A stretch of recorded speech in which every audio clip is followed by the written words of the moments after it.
Hi, everybody. We're once again live from Studio B here, as we are every Tuesday and Friday at the Beach Street Yacht Club in San Francisco's beautiful Marina District, where, Julia, it's actually summer here this week. We've had temperatures in the 80s. It's the highest recorded temperature in March. In March, which isn't saying much, because it'll be 55 for the rest of the summer. Hello, everybody. People checking in. John Emmett in the UK, Peter Taylor in New York City, Larry Kennedy also in New York City in the FIDI, Steve Ross in hot sand. It's even hotter in SoCal, Julia. Nice to have you all with us. We have Britt Ward standing patiently by in Annapolis, Maryland at Farr Yacht Design. He is our special guest today. Delighted to have him on. Lance Burke is skiing in Tahoe, where it was 80 at the base in the afternoon, but they must still have snow. Fritz Mueller in Miami. And Alistair Murray, past president of Australian Sailing, Gadai from Meetung. Tom, Julia, and the Fozy as we move forward smartly now to the starting line for today's show, number 919, Julia. Wow. We're a fifth of the way to 1,000, between 900 and 1,000. Hard to believe. Seems like yesterday we were at 750. Yeah. Happy Friday and happy Equal Time for All Fozy Day. Oh, really? Equal Time for All Fozy. What do you think that means?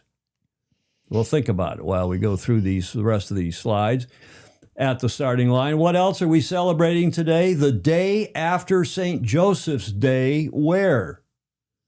We're also celebrating that today. Yesterday was St. Joseph's Day. Follow up. I got the pronunciation. Thanks, Commodore Harrington, for straightening me out. It's not Hetarios. It's Hetaeros, the boat that won the St. Bart's Bucket. So I just wanted to apologize for that. We'll show you a quick video of that beautiful boat. Featured guest, as I mentioned, is Britt Ward. He is the esteemed naval architect of many years. We've done a few campaigns, cup campaigns together. He is now president of Farr Yacht Design and the majority owner of that great firm in Annapolis, Maryland. We'll talk about TOR, the Ocean Race, the new North American stop, which will be in St. Pete in lieu of Newport, Rhode Island. Then they're going from St. Pete around Florida over across the Atlantic to Cascais. John Emmett's Coaching Corner. What is a yacht club? Why are they important? Nice submission from John. AC38 will do a video update from, just sent in this morning, from John Sweeney on his legal action. What do you think of that? I think that's good. We got John in the house via video. Anyway, Julia. Yes. And then last leg, I can't help, partly in honor of Britt, because he, of course, is an Aussie. He grew up in WA in Perth, but also because it is so popular with the Fozy. I have yet another video from the JJ, the World Championship of the 18-footers. And I've cut it down a little bit, but it's still a good long video, 7 minutes or so. One, of course, by Team Yandu and John Winning Jr.'s team. It'll be a lot of fun. It's a fabulous video. And I know how much you all, or how many of you, like that event. It's real yacht racing, isn't it, Julia? Absolutely. Clay Embley checking in from the Wheelhouse, somewhere presumably in Kentucky. Hello, Marcos Weinstein. Big day. He's normally down in SoCal. World Francophone Day, Fritz Mueller's asking. The Fozy Solstice. Bannero's got it. Bannero's got it. So he gets some applause. Well done. Yes, today is the spring. Not solstice, it's the spring equinox. I take it back, Rick, you screwed up. Lance Burke's got it. It's the vernal equinox for us. It's the autumnal equinox down under. So we try to be ecumenical and say the March equinox. Okay. So that we're not taking sides. Oh. See what I did there? Taking sides. You're not impressed. Oh, I Britt's am. laughing. He maybe's not impressed. This day in history, Whiskey Tango Foxtrot, and of course our fantastic Fozy. Julia, what are we celebrating today? We just told you. I know. We're just told you. Equinox. It's the March equinox. It was this morning at 07:46 our time. It was at 10:46 Britt's time on the East Coast, 14:46 UTC. So it is now summer. Yay! No, it's not, Julia. It's now spring. Spring. It's spring. Yeah. Okay, and what happens, of course, when I don't need to even show this slide. Everybody knows what happens in the September and the March equinoxes. Is that the plural? It might as Equinoxes. well be spring. Nice song. Yes. And then the solstice, of course, are in June. The solstices, is that the plural? Are in June and December. You all know that. Now, when I mentioned what is today, the day after St. Joseph's Day, remember we talked about previous years, but also earlier, last week and earlier this week, we talked about this big event in Valencia, Spain, Right. on the 19th of March, which is a celebration. It's a rite of spring, and it's called Las Fallas. Mm-hmm. And I'm not going to explain it more than, because I've got Julie would be disappointed if I didn't have a nice video. Las Fallas is this spectacular 5-day, it actually goes on longer than that, but officially the 15th through the 19th, an annual festival in Valencia, Spain, where, of course, we lived for 10 years because of the America's Cup, celebrating spring and St. Joseph. Now, you know, Julia, who St. Joseph was? The father. The father, Jesus' ostensible father, who was a carpenter. Keep that in mind. Mm-hmm. They'd celebrate with fireworks and the burning of these massive artistic and often satirical papier-mâché and wooden sculptures known as fallas and ninuts, rooted in old carpentry traditions because Joseph supposedly was a carpenter. This lively, noisy celebration represents renewal and community. Valencia is not just a city in March, it's another planet. Welcome to Las Fallas. Art, gunpowder, and fiesta in the streets. Logic doesn't apply to these celebrations, but passion certainly does. Declared intangible heritage of UNESCO, and rightly so.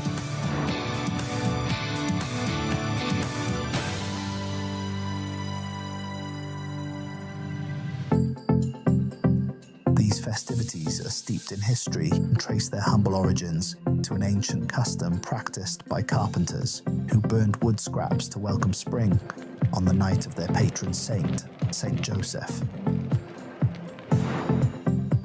Nowadays, those bonfires have become 30-meter-high structures that combine satire, criticism, and a good dose of humor. Politicians, celebrities, singers, you name it, they all end up made of wood and cardboard. Behind every fire, a structure, there are months of work by Farr artists who give their all. And all of a sudden comes La Planta.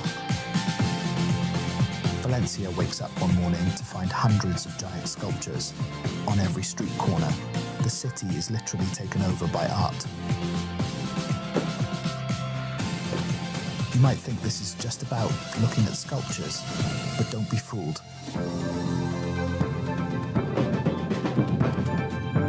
Heart-stopping mascletas, parades, marching bands, light shows, pyrotechnics, and elaborate costumes. Then there is the ofrenda, where thousands of falleros and falleras create a giant blanket of flowers for the Virgin. It's a powerful moment that gives everyone goosebumps.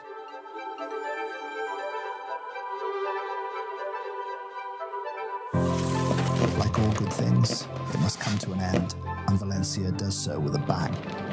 On 19th March, it's time for Lacrima. The fires are set alight in a collective catharsis amid tears, applause, and flames. Only 2 9/0 are spared, the rest are reduced to ashes. Then it's time to start all over again. Las Fallas defy explanation, they must be felt. Once you've experienced them, there's no turning back.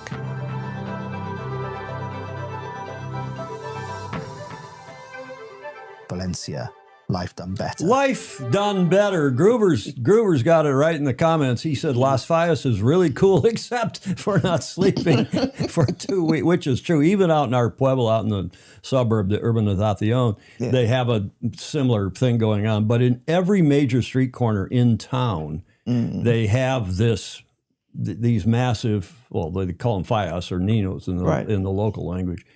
And then last night on the 19th, it's always the 19th, not a particular Saturday or Friday, or on the 19th, they burn all but 2. So today, the next day, the day after, there's smoke and debris everywhere, and the city is so good at coming in and cleaning up that within 12 hours, it's spick and span. I think Wow. half the population works for the city Yeah. in the cleanup in Valencia. Those of you who have experienced, Ted Ryman says, nice video. I love Valencia, great city. And Hamish Ross, who lived there same time we did for almost 10 years. Good morning from Auckland, where they are entering fall, autumn. Yes, of course. But it's a magnificent thing to experience once, maybe twice, because most of the locals get the hell out of there. Yeah, like most festivals. Once you've gone through it once or twice. But it's good stuff, good fun. Las Fallas. Yes. It's over today. It looks like great fun. It is, but it's loud. It is loud. Corey Silken took that beautiful photo of the yacht we mentioned at the top of the show. Heteros, or Hetiros, I've heard it. I checked the pronunciation online this morning both ways. The 67-meter Dykstra, that huge boat. That's also, I think, Reichel Pugh had a hand in that. And it is an ancient, the name, I had to look this up too for you nerds. It's an ancient Greek noun meaning comrade or companion or partner, associate. It often refers to a male friend, a member of a group, or in plural form, the elite companion cavalry of the Macedonian army. It appears in the New Testament as a polite but detached address to a friend or fellow. And here is that boat which won the St. Bart's bucket.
Fabulous.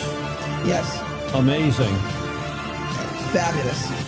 And I see Alistair, that I knew it ended abruptly. That's why I jumped in there. Alistair saying heteros is just mate in Australia. And of course, I believe the biggest Greek population outside of Greece, outside of Athens, is Melbourne.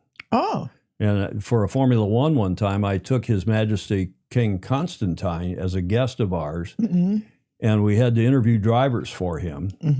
And the first driver we interviewed, you asked the question, are you a royalist or a socialist? And the guy says, well, I'm not quite sure. And I said, well, let me ask you this. If you had the exiled king of Greece in the car with you, what would you do? Well, I'd probably kill him. So that was not that guy. And after 2 or 3 interviews, we finally found a guy that was a royalist and would be just flattered and flabbergasted and delighted to have His Majesty. The late great, he died a couple of years ago. He was a great sailor, won a gold medal in the '60 Olympics, and was a massive Formula One fan, which is why I took him as a guest to the Melbourne Grand Prix. 1998 is my guess. Big Greek population there as well. Now, Julia, sir. did you see all of the chat in the Superfozy chat this morning? Did you see it? I saw it.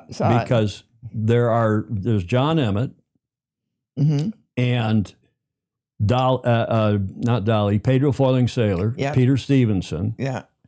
and some others, maybe even Magnus the Magnificent, are going to go to Greece and sail in the Laser Masters. I I saw that. There was when I woke up this morning, they'd been blabbing on all night long, our night.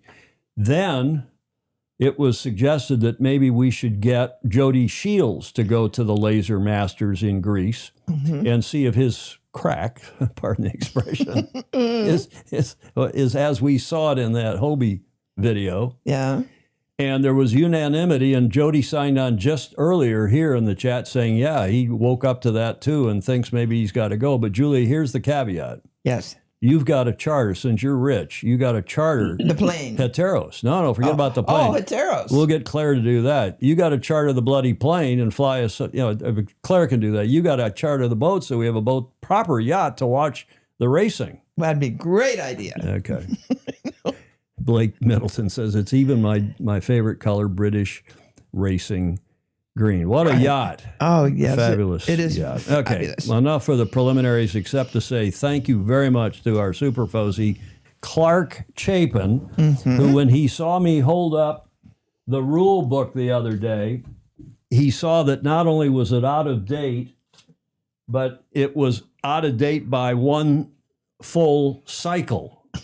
So it wasn't just the book from the last quadrennium, it was the book from and I've thrown it away, Clark. Here's your new book. Thank you very much. That arrived in the post yesterday or the day before because I did not have a proper book. With that and those preliminaries, let's bring in Britt Ward, our esteemed guest today. Delighted to have you back. Clark tells me, speaking of Clark Chapin, I think, Britt, you've been on, 6 or 7 times in the past? Something like that, yeah. I lost track myself. So, well, delighted. You're in Annapolis. Are you at your office at Farr Yacht Design, or are you at home? I'm at home. What time is my office? It's what time is it there? It's 16:07. You're entitled on a Friday afternoon to be at home. I think again, really pleased to have you back on with us, and we're going to talk about the America's Cup, of course, because Britt was so instrumental in so many cups, but I thought we'd start with a little bit of something else. I didn't warn you about this, did I, Britt? We got Julia, This Day in History, because this is something foreshadowing what we're going to talk about, what Britt and you and I are going to talk about today on this show. What happened this day in history, Julia, in 1800? Oh, my gosh. You want a clue? Yep. Britt, are you watching this? I'm watching. Okay, here's your clue. Julia? Oh, look who that is. Do you have any idea who that is? Britt, do you have any idea? Maybe I'll show you one more clue and you'll know. He's a French nose. He is Italian. Italian? Is that looks like a battery? No? It is a battery. You're absolutely right. Well done, Britt. That's pretty good. It's Eve Towntown is checking in Newport. Jeff Ogle is checked in from Annapolis, from Naptown. That is Alessandro Count. He was later made a count by Napoleon. Volta, who lived from 1745 to 1827. And he's got other forenames, but Alessandro Volta, later a count, was an Italian chemist and physicist who was a pioneer of electricity and power and is credited as the inventor of the electric battery and discoverer of methane. I won't make a joke about methane right now.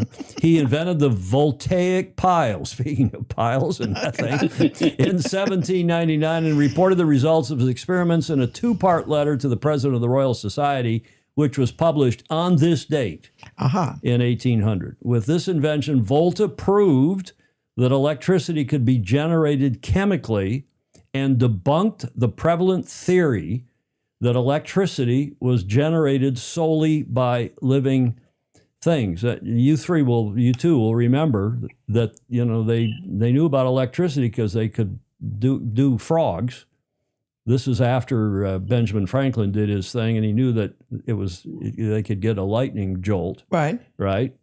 But they thought electricity came from living things. God had provided electricity from human bodies and I didn't animals. realize that. Yeah, I didn't either.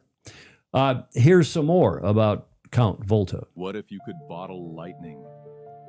Alessandro Volta didn't just ask the question, he answered it. Born in 1745 in Italy, Volta was fascinated by electricity, long before anyone understood what it truly was. At a time when scientists were using frogs to test electric shocks, Volta had a better idea. Use metals. He stacked zinc and copper discs, separated by cloth soaked in salt water, creating the world's first electric battery, the voltaic pile. This device produced a steady electric current for the first time in history. Volta's invention electrified science, literally, and opened the door to modern physics, chemistry, and engineering. His name lives on in the unit of electric potential, the volt, a lasting spark from a brilliant mind. Oh, that cut off quicker than I remembered. My timer's off by a minute. Sorry. That was, I was getting my coffee because I was not amused by all the electrified and the sparkings and all the What's very exciting? well, it was kind of stupid language, but that was the guy. And guess what we're going to be talking about with Britt, Julia? Volts. Volts, but more specifically, battery-powered yacht racing. Ooh. Battery-powered in lieu of human beings, and Britt's got some ideas on that. He's going to tell us how it all works on these new AC-38, AC-75. So I thought it appropriate, Commodore, gentlemen, Fosies, to talk about this guy and his discovery of the electric battery, his proof that it worked, his invention thereof, which he reported to the Royal Society on this date in 1800. Aha. Huh? Easy to remember. Significant, eh? Yes. Britt, did you study Count Volta when you were in one of your many PhD programs? Fancy places like Webb and MIT and wherever else you matriculated? Just Webb and MIT, and just a master's, no PhDs for me. But I'm sure he. Oh, I it's came your wife. across it. It's your wife that has 2 PhDs. Yes, she's the professor with the PhD. So, that's right. What about Volta? I'm sure I came across him at some point. I think it's. I'm thinking AC-37, we were using human power. It's kind of the reverse there, right? Electricity's not coming from the human, and now we're putting the battery in instead. So, It's unbelievable. It's after 175 years. Oh, we got the slide with some sound behind it. Welcoming Britt officially to the show. Our guest today is Britton Ward. As you saw, he's president of the Farr Yacht Design. If you're just tuning in, he's live from Annapolis, Maryland via Zoom.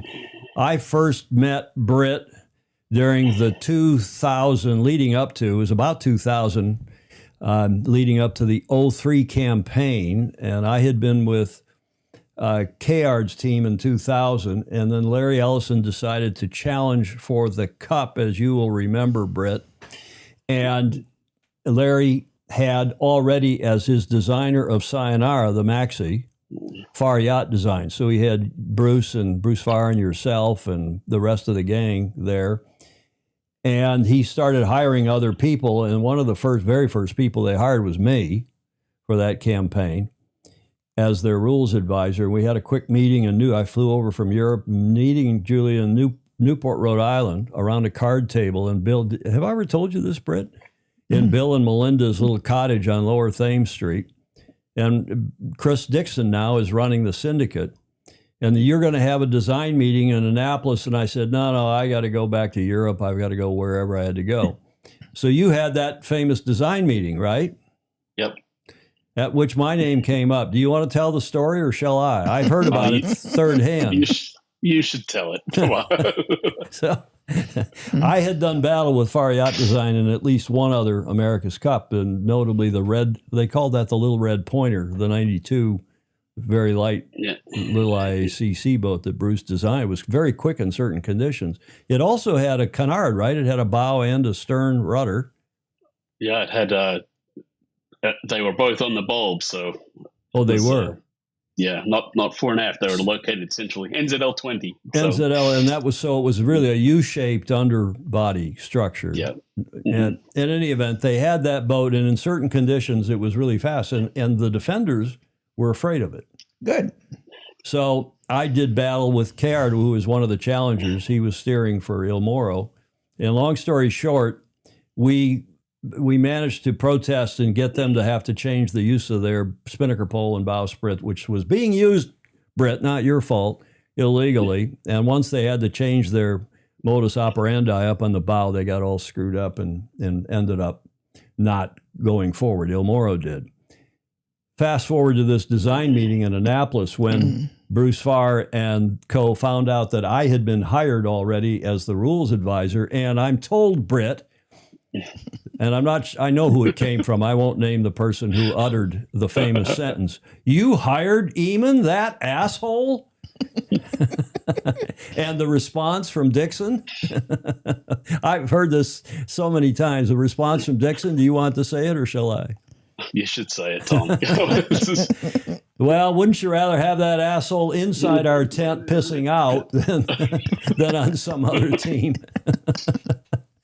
So Bruce Farr and I were, as you will remember, Britt, we were not the best of friends early on in that campaign, but by the end of the campaign, we were best friends. I mean, we were both two of the older guys on the team, and you and I and Bruce and whoever else would go out to dinner almost every night in Auckland during that 2003 campaign, and mostly to lick our wounds because we weren't doing particularly well. I know.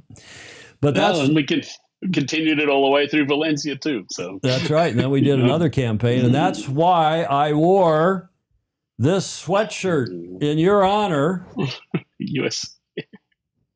Because that was team issue for the 2003, yeah. The 03 campaign, right? Okay, so there it is. There's how Britt and I got together. These are the IACC boats, and Britt and Farr Yacht Design and a lot of other guys from around the world had, unlike what goes on now where the defender rewrites the rule and doesn't tell anybody till the last possible moment. But that boat was designed by committee, by yacht designers from around the world. The Challenger of Record and the Defender led we chaired the committee, the two of us, but the designers did all the heavy work. Ken McAlpine did the writing it down, and then I did the polishing of the language. But the point is that you had all these eggheads, including Britt Ward, helping to design this yacht, and it was used in the 91 Worlds for the first time, the America's Cup World Championship in 91 in San Diego, to great applause and more. The boats were good. They were close. They're quite a bit different than they were after 100 boats later, right, Britt? They got very narrow as each subsequent cup. They got narrower and narrower and started out looking like aircraft carriers, some of them, in the 92 Cup. But long story short, again, they were fabulous boats. And so much so that people, including Tom Slingsby, still say it's the best boat of 12s, of IACCs, of any of the more recent boats that he's ever sailed. Witness this article in Yachting World from 2021, the world's coolest yachts. And for this article, Yachting World went around and asked various sailors what they thought was the best boat. And Tom Slingsby, after being asked by them, he picked the IACC version 5, which was the final version for the 07 Cup in Valencia. And Alinghi, of course, won that. But it was a great event in Valencia. So, too, were the 03 and 07 events in this class. And I said, we built 100 of these things. Tom Slingsby says, I was obsessed with the version 5 America's Cup boats back in the early 2000s. I used to sit there and stare at the TV. Recalls 2021 World Sailor of the Year Tom Slingsby. Version 5, which was the last version of the rule, the America's Cup Yachts rule was issued in 03 and governed the boats that were used for the 32nd America's Cup in Valencia 07, the last cup to use that rule. The boats were lighter, faster, and carried more sail area with a deeper draft keel. 11 challengers raced from 9 countries, including fleet racing, in a series of what were called actos, or acts, the Spanish word for acts, Act 1 through, I think, 13. The 32nd Cup was successfully defended by Alinghi, of course, in 07, but this boat, Britt, was fabulous, and you had a lot to do with it. I was privileged to work on a few of these with some really amazing people, and I mean, any class that has 100 boats built, that's the testament you need right there. Especially of this size. Mm-hmm. Yeah, it's no mean feat. Design wise, they pushed us to the limit of resolution, trying to find every fraction of a knot, which was really impressive. And you had the opportunity to chase a lot of areas for development. So Jeff Ogle is saying the last real, he's there with you in Annapolis, I believe, the last real AC boats. Ed Worley, who of course is from the 12-meter era.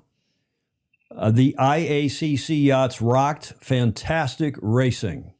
Hamish Ross, who of course came through that era as well. The IACC yachts are simply supercharged 12s, which is fair to say because we took as you know better than I, Britt, we took the 12-meter rule, tweaked the formula, took the rule, in fact, because we just rewritten the 12-meter rule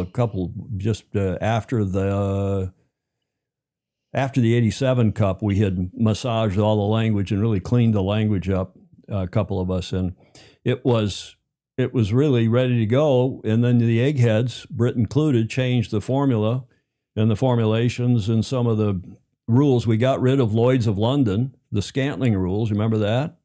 Yep. It just said if you break it, that's your problem. Don't build it too light.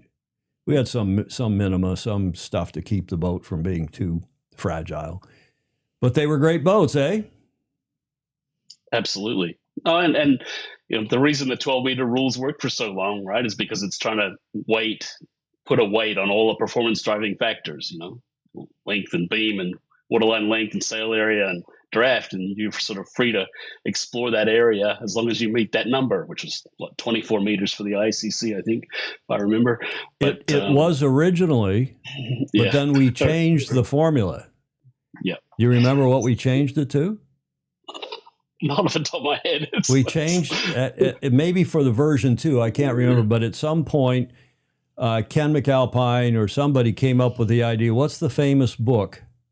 Hamish Ross will know. Others will know about the answer to the entire. It's 42 for Hitchhiker's Guide for the Galaxy. Exactly. Right? You got it. Yep. I gave you just enough. That's it. And we changed. You said I worked with Ken in his office way back when. So that'd be spot on. Because you're from Perth. Ken lives in Perth still. And you're from WA. But yeah, he being a super nerd and just a bright, nice peach of a guy. He was the chief measurer for the end of the 12-meter era and then through the IACC era, and he's just a fantastic technician, fair, clean, never any hint of any impropriety. He's fantastic. I guess retired now and as a naval architect in his own right. Yes, the answer to everything in life from the Hitchhiker's Guide to the Galaxy is the number 42. So you all changed the divisor of the formula. So instead of it coming out at whatever it was originally, it came out at 42. That's right. Oh, the great history here. There's another piece of history, Britt, as you were also the designer when, and I can't, you see the date on this thing in the lower right corner? 10 years ago? Really? Yes. Yeah. 2016, we were toying around with this. More than toying around with. Julie was helping. We were working really hard to set up the Super 12 League and take the 12-meter itself, modernize it, design it, build some boats. And Britt, you were the main architect of that design. Yep. It was a great idea. Well, the problem was the 12-meter class itself revolted, and they did. I thought they'd think this was a great idea, and then frankly, they thought that we were threatening their own hegemony, their own little world of their existing 12s. And you know what we should have done, Britt? I've talked at length in the meantime with Claire Harrington and others. We should have just taken the 12-meter rule and used it. And we should have started a new, and I've tried to get, as I said on this show, maybe a year ago now, I tried to convince Claire and others that they should start what I call, after American Magic pulled out of the Cup, they should start the Magic Cup and just use modern 12s. Not to use the 12-meter rule, start building 12s again to the original 1906 meter boat rule, the 12-meter rule, and not do Super 12s, which got all their panties in a twist because we were going to make these boats so much faster and it just make them feel foolish with their boats. So, Britt, Claire has got bigger fish to fry, I think, Commodore Harrington at New York, but I still think it's a good idea. What sayeth you? I think it'd be great to just have a new boat designed to the 12-meter rule, right? We haven't done it in years. I mean, the challenge with some of these things is, materials have moved on and some of these items. So, it's more cost effective to use modern materials and things than what may be legislated in the rules. So to me, that's the wrinkle in it, but smart people can look through that and figure out a way through it. I mean, the last new 12s were built for the 87 Cup in Frio. Exactly. In WA. No new 12s have been built since then. And there's a thriving, both in Europe and in the Northeast, a thriving 12-meter legacy fleets. And they call them modern and classic, and I can't remember the three divisions. And somebody does some rating rule optimization for the boats so they can be competitive. But Clayton Embley says here that I think I'm the last person to build a 12-meter Kate on the first rule on St. Kitts. What would it cost? Thanks, Julia. What would it cost to build a rule legal 12 today, Britt? I'm not even going to hazard a guess, Tom. Or order of magnitude. I mean, would it be $5 million, $4 million? What would it? Probably $4 or $5 million, I would think. I mean, I'm trying to remember what we come up with the Super 12. A lot of the areas are the same, but I'm thinking it's probably on that order, 4 to 5. Hamish Ross, Julia, thinks we should gaff rig them like the originals. I don't think so, Hamish. No. Let's just take the 12-meter rule and build 12s and have the Magic Cup. You would have 25 nations. Because the boats are inexpensive. Everybody builds one boat. You go to Newport, Rhode Island, and New York Yacht Club hosts the event. Claire is on, I think. I just saw her in the chat. Yeah. And the club would do a fabulous job. Andrew Pindar, James Pleasance would rather like a fleet or two of these, and guess what? I will be happy to move them around the world, Andrew Pindar says. Good. Okay. But it's in writing. Ed Worley, go back and look at the great variations and innovations that the IACC inspired and trickled through the world of sailing. Sail tech, design, simulation, and video presentation of the racing. And Don Riley says that Ken still measures the 12, so they must move him around a bit to do that. That's good to hear, Don. Thank you for that. So that's a thought. That was a thought back 10 years ago, Britt. Yes.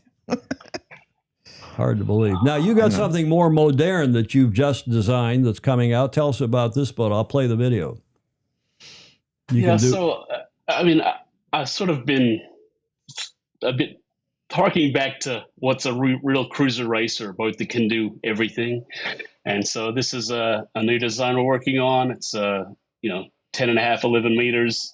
So long, sort of ORC Class C and IRC biased. We've seen in ORC Class C World Championships, one of our old Beneteau 36.7s, heavily optimized, but that won the Class C World Championship last year. And these are people that they use their boats in true cruiser racer fashion. I mean, they race them really hard at World Championship level events, but they still go cruising and on the weekends with the family. And so I kind of wanted to bring some new technologies to that, our latest simulation and construction techniques. And I've worked a bit with Micheletti and Partners, who have styled a number of super yachts, the Swans. They did our Baltic 142 Canova. They're working with me on the exterior and interior styling on this. And, we're working through with builders now and trying to get to prices and delivery, but that's an exciting little project there. So, does the yacht have a name? We're thinking it's the Forward 35. The Forward 35. It's a nice size, though. Yeah, I think it's a nice, accessible size, and that's really the issue. How do we get more people out there sailing? And so I feel there's a bit of a market positioning placement here that could be good if we can get the price and get all the pieces to work together. So no, it's exciting to Okay, well, good luck put with some energies in a boat that floats. good luck with that. But if Julia came to you and wanted a heteros, heteros? I've already forgotten how to pronounce it. What's a boat like that cost that we saw in that opening video? Is that is that 50? Is it 75? Is it $100 million? I think it's probably 50. On the order of 50, probably. Unbelievable. It's such a beauty. Okay, well, let's move forward, Britt, to the modern America's Cup, because you were the hull designer, key member of the design team, but I think you were responsible for the hull, weren't you, for American Magic? Yeah, I was the hull platform lead, working with Pete Melvin and Scott, trying to create this machine. Scott Ferguson. So, yep. Who went to the University of Michigan, by the way. Yes, he did. And played hockey, by the way. Good guy, that Scott Ferguson. Mm-hmm. And Claire thinks the world of him, too.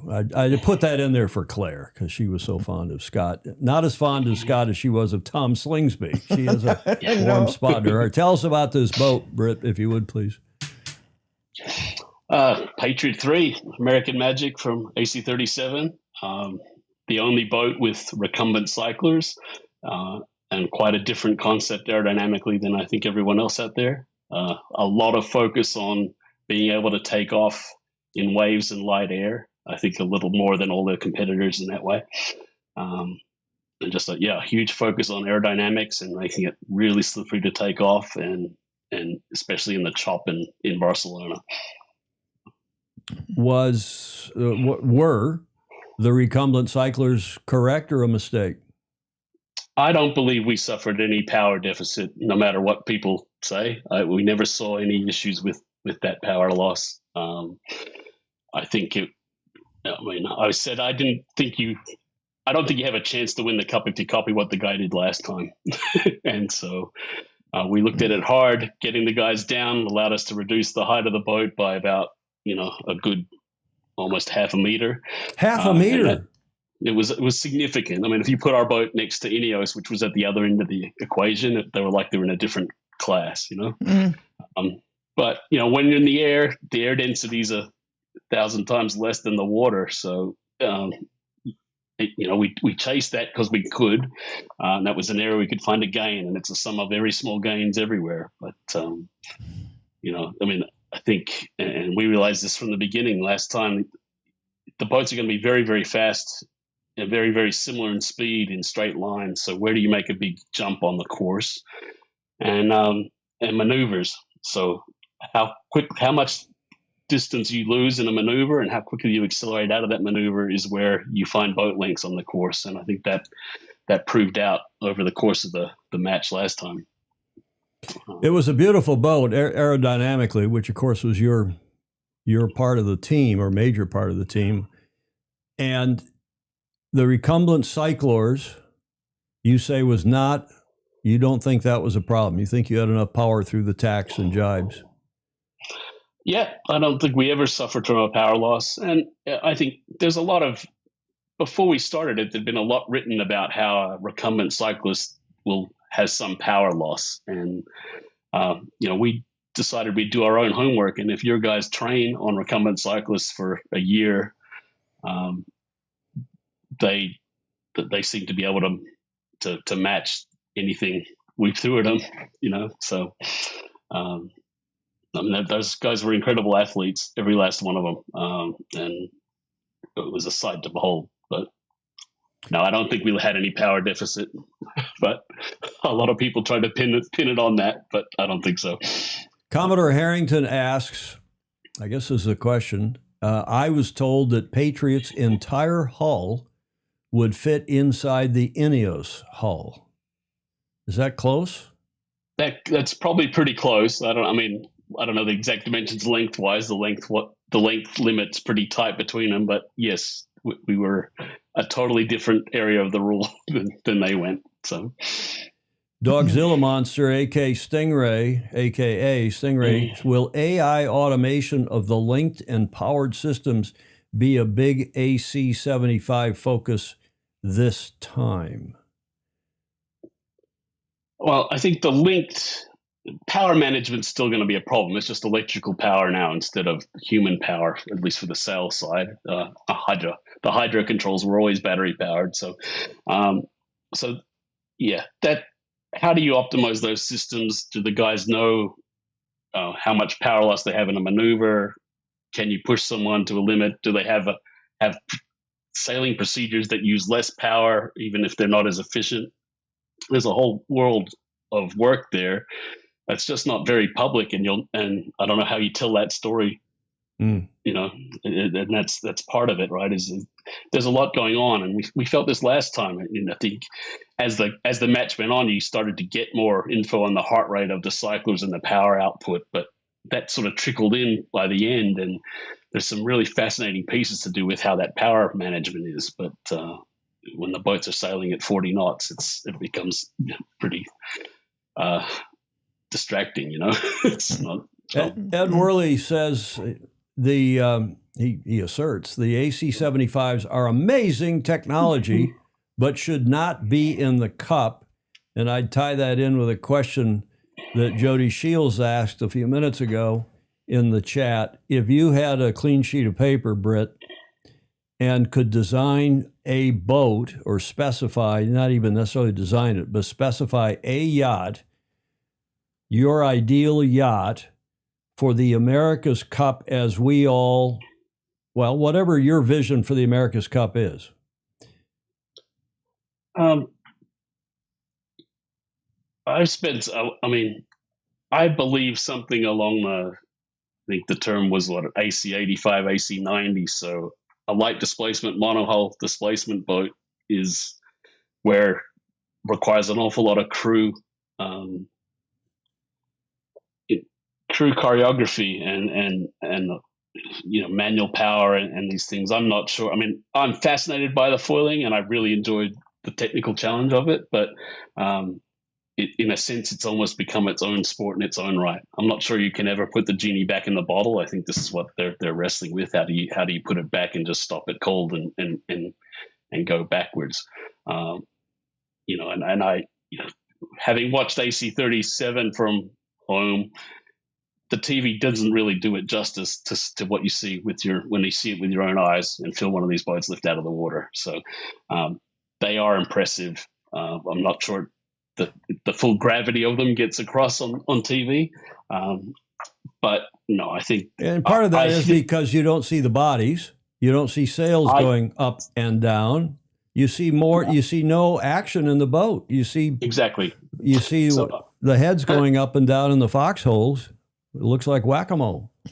Yeah, and we talk about AC version 5. There were rule requirements that the winch drums had to be above the deck so you could see them. Mm-hmm. When we designed the Volvo 65, we had photographers, some of the best well-known photographers in the room, helping give us guidance on what angles and what shots they want. And that's one of the reasons the boat was open with the protection. We still tried to give them as much protection as we could with the cabin house, but they would tell us what angles they wanted to see, and because they want to see people sailing and working hard and the challenge of it. And I think sitting down in the cockpits, we lose a lot about the physical challenge of what sailing is. Britt, how about instead of an IACC or 12-meter type formula as of the next America's Cup boat, what about the TP, a box rule? And a TP, tell me what, 72 or 75, David James is asking. Well, I think that's what I'm saying. Something more along the lines of a TP 52 style or STP 65, deep draft, using the latest technology of construction. So very lightweight, but still powerful enough to go upwind well and off the wind quite quickly. Still flying spinnakers so that you can tell the boats apart and you have all the tactical challenges of dealing with at least asymmetric spinnakers. So I think there's for me, that's where I would have liked to see it. Well, there's a whole lot of people on here that would agree with you. Not everybody. Fritz Mueller's saying the AC is a match race. Why not get rid of the fluff and drama? Sell it like gladiators. in the Coliseum. Well, I think he's a bit tongue in cheek there, but I think we would all agree that that's part of the issue, is that this has and will be, because the deed of gifts, unless God knows what they're trying to do now, but it has to be match racing. And if you aren't match racing boats that are visually interesting, if they're just zooming from one boundary to the other, it's not so visually interesting, Britt. Yeah, absolutely. When the boats are effectively going upwind on all legs of the course, right? There's not an opportunity for compression or tactical, wind shadowing or any of these things. It doesn't enter into the equation anymore. So yeah, you can tend to get a procession. That said, we had some incredibly close races in Barcelona, finishes with seconds, so it can happen. And we had somewhere where we were stuck going across 90 degrees to the wind, first guy to get the puff to get up in the air and finish it, and so there was drama, there were things, but I don't think you could truly appreciate some of the tactical and technical challenges those sailors had to deal with just by nature of the boats, that you can't see them. Okay, shall we move ahead to the new boats? Well, and here was the splash the other day. Thanks. I don't know if this is a Richard Gladwell photo. It may be, but Richard is writing on Sail World daily reports from down under as this team now is out on the water, and we're again today. And they're long days. They go out because they're restricted to X many days that they can actually go out and train on their repurposed. This is not I can't call it a new AC-75, but it's the boat from last time that's been redone. What have you seen so far that you like or don't like, Britt? Well, I mean, from the whole perspective, which of course was my focus, they're not allowed to change anything. The only changes are to revert the boat shape back to what it would have been when we removed two of the cockpits, right? So there can be no external changes to that hull shape. It's got to be reused. They can add some more structure inside forward, and then we've got some changes to the foil setup for the new rule, reduction in weight of the foils. You can build one new rudder, I think 3 new foils, and repurpose some old foils. But like the big ballast spike on the foils is going to probably go away because they've reduced the weight down there. But by quite a bit, by quite a bit. And that's an acknowledgement that the boats were never going to right themselves with that ballast, and we've got to count. We've taken off crew, but we've put on more batteries, and just trying to get the whole thing packaged lighter so it will take off in even lighter air, and they can have races in lighter air. Britt, look at the holes, the cockpits here. Yeah. Is the helm in the middle of those 3 on the starboard side? I believe I've since read that. I think it's confirmed that Joe Alé is in the behind on the starboard side behind the skipper, the helm. And then over here, you've got the center one is the helm, the port side helm, and then the back bigger hole is for the presumably bigger, older, heavier VIP guest. I believe so. That's my take. Yep. So, what else are you seeing? And then we'll get to the batteries in a minute. What is this? What is this back here? Are those solar panels? I mean, that looks like, or are they antenna? I think they're antennas, but it's hard to. I wasn't. I spent some time looking at it, trying to figure it out, but they're not solar. Okay, well, thanks again to Richard Gladwell. If that's his photo, I think it is, and it's. If you're just joining us, we're about 54 minutes into this show, and we have with us. We're very pleased to have with us Britt Ward, who's a longtime friend, a colleague from America's Cup Syndicate days, and he is in Annapolis at his home. He is the president of Farr Yacht Design, which is, of course, based in Annapolis, and he is a co-owner and the president of FYD. And we've had him on, had you on 5 or 6 times over the years? I think so. Okay, I've got a video from Nathan Outeridge about this new constellation and about the training. Let's look at this, and then we'll come back. And he's talking about, this is an introduction or segue into the battery issue, and then we'll come back and start talking about batteries replacing humans for the first time in the history of the America's Cup. Yeah, it's actually quite a big loss, for us with the cyclists not being a part of our program anymore. They were great people and really good value around the base. They brought a lot of character to our team, and they kept it lighthearted, when we were, getting a bit stressed and serious in our area. And so, now we're basically replacing them with a bunch of batteries and some pumps, which is, quite tough. Until we sail the 75, we don't really know how this boat's going to behave with the new power system within it. And that's probably one of the biggest design challenges of this America's Cup. How do you take human power powering the systems and now replace it with battery power? Have they given us enough battery to power these boats? And there's been debate amongst the teams of, there's not enough power, we've under-spec'd the batteries, and then there's other teams saying, actually, I think there's going to be more than enough power. But when we start sailing the 75, that's when we're really going to find out, if it's going to become an energy race once again. Well, they have started sailing.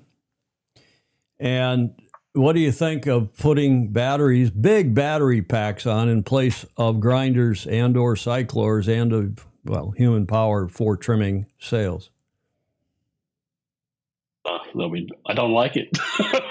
I think all the reasons he said, right? I think you need some athleticism and human power. And there were stories about they were great people to have on the team. Well, everything Nathan said was our experience too. And a lot of those guys are still, of our cyclists are still trying to be active in the US industry, which is fantastic. They helped out well beyond just powering the pumps in the boat, which was great. So I think we've lost something with it. I think it is good to have more sailors doing jobs on the boat.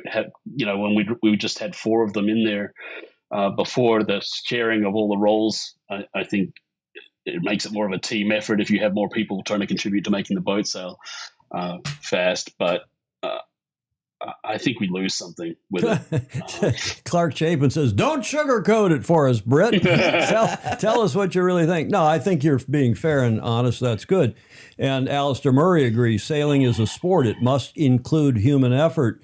Steve Gruber has, I think, an excellent comment as well. Nate Outeridge is talking about how great athletes raise everyone's game. The whole team gets better. And I would add to everything Nate said and what you're saying, Britt, and that is that I'm intensely involved in this thing for 45, 46 years. That is the Cup. And sailed all my life, as most everybody on here has. The thing that I think the non-sailing crowd is going to miss the most, again, is this action. Watching people. There's watching people. Why do you watch golf? Golf is so frigging boring. Yes. But you watch the people, you watch the caddy and say, well, I think you ought to use this club, or the guy says, no, let's try it. Mm-hmm. You watch all the human interaction. The TV has gotten so good at getting the facial interactions. You watch their body language. You see them walk up and address the ball and yada, yada, yada. Mm-hmm. By the way, did you see that the other day where the guy hit the tee shot and it went right into the hole on the fly? Yeah. That was on. And okay, they've now got it so they're jumping from hole to hole and there's always some action. But you're watching the people. Same in tennis. Mm-hmm. To sit there, if you're a baseline tennis player, and as most of them are now, they're sitting there and just hitting the ball hard back and forth until they can get one or the other out of position a little bit. Right. And there's very little dinking anymore, any of the drop shots and yada yada. But you're watching the people and you're watching the reaction shot. Same on every professional sport. Mm-hmm. Every professional sport, hockey, tennis, golf, football, basketball, and we have eliminated the humans, Britt. Julia. Yes. No, I was just reading the human effort is now electrical and software engineering. So Julia, speak up. Read it out loud. Batteries are dead weight, Fritz Mueller says. Right. Victor Felice, Our good Maltese friend down in Arizona, ha, ha, ha, old race cars had a riding mechanic on board. Everything changes. Lance is asking, do you watch golf? Well, I actually do, Lance, because sometimes I'm watching TV with other people around me who like to watch golf. Will they evolve to radio, Alan? It's a serious question. It's, it's a little tongue-in-cheek. Yeah. Alan Long asking, will they evolve to RC boats? Are we headed to RC boat? And let's be honest. One of the reasons why the crew have been cut from, 17 in the IACC days, 18, down to, what was it on these boats? It was down to 8, 11, then 8, and now 5. 5. And one of the reasons is budgetary. You have fewer mouths to feed, fewer mouths to house, fewer people to move around. Are we headed to radio control boats and people sitting there on a rib, on a chase boat, or back in the coaches flying the boat? Is that what this is going to? And a studio in New York. It is even worse. Sound booth. Do you go there or do you just race it in the simulator and not bother building the boat? What's the limit here? This next cup, they basically wrote my job out. So there's no hulls to design and there's one rudder and, so the sailors got it, but a bunch of the design teams got axed too. And some of that is, if you're going to have it in 27, there's not enough lead time to design and build a hull. It's not there. I think for any team that wants to get in that doesn't have an old boat, there's not enough time to build off a design for an old one anymore. So Don Riley's comment apropos all of this, Juan Kumijan said that we don't need sailors at a world yacht racing, where I lost the comment, at a yacht racing conference 8 years ago, and everyone thought he was evil. Mm-hmm. He said this at a yacht racing conference 8 years ago. We don't need sailors. And Mark Michelson, our weather guru up in Idaho, the deed of gift cares about my stick is bigger and faster than your stick. Figuring out how to beat you with dollars is the name of the game. Yes, that's true. It always has been. The US 17 was so far ahead of its time and was a good representation, I think he means the trimaran, of what the Cup was intended to be. I love the people in sailing, but I don't think that was what they had in mind when they wrote the deed. Well, it's hard to know, but when worse than that, Mark, you've got to, as we're all learning again, and as John Sweeney, I think, is going to prove, you got to stay within the four corners of the deed and see what is written there. Yeah. And I don't see anything in the deed that prohibits foiling boats. I don't see anything in the deed that prohibits foiling boats, but I do think ACP is a problem. There's other problems, but I do think if we want to have a return to Newport, a return to, the Auckland events were great, but particularly Perth, Frio, that's where you fell in love with this whole thing, right, Britt? How old were you when we were down there for the 86, 87 Cup? I was 12. Perfect time. And you saw it was right there in your front yard, and I could watch the races from the backyard of my house, and I knew the spinnaker colors, and I could tell which boat was leading because they were long courses, they were deep in the ocean, but with those spinnakers, you could still tell. Exactly. Well, you go on to the 07 Cup when there were 11 challengers and one defender, and that was, of course, in Valencia. We talked about that earlier. And I think everybody, including, I'm sure, Mr. Dalton, wants to return to that, but ACP is not going to do that. ACP is completely contrary to the deed, but okay, enough of all that. Yeah, Clark Chapin saying, oh my God, he's a baby. Steve Gruber says, in my humble opinion, the Cup is exactly where it should be. If you prefer something else, it is out there. Well, there is that sentiment. But I think people are really keen to see more countries, more teams back the way it was. And I agree with Steve. I think foiling is here. You said it as well, Britt, that foiling, we're not going to put that genie back in the bottle. And, we're going to have foiling and who knows what else. What else? Let's go look at ETNZ now, because they have been sailing.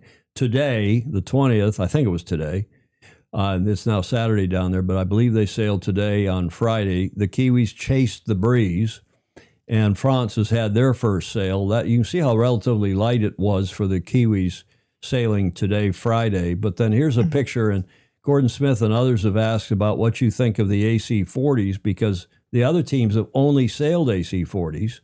In fact, Alinghi hasn't even sailed an AC-40. In Brittany, France, the French America's Cup team, Richard reports, La Roche-Posay racing team sailed their AC-40 out of Lorient. The team did not self-report on the sail. AC.com reports they sailed for 4.5 hours in an easterly breeze, so an offshore breeze, I guess. 4 of the 5 teams entered in the 2027 America's Cup have now sailed. However, Richard Gladwell, 3 of these are sailing AC-40s. Emirates Team New Zealand has sailed both their AC-40s and their repurposed AC-75. Britt, do any of the teams have a chance? A realistic chance? No, I think it's a really uphill slog, and the Kiwis are really good at sort of blocking in their advantage. They were last time, and they were this time, and that's what they do.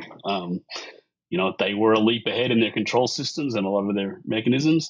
But some of this is, as you said before, they've got a strict number of days. They're allowed to sail the 75s. Seasonally, it makes sense for the Kiwis to be doing it right now at home. Each team gets to choose where they want to put that in. I think, Alinghi has a lot of repairs to do to their boat.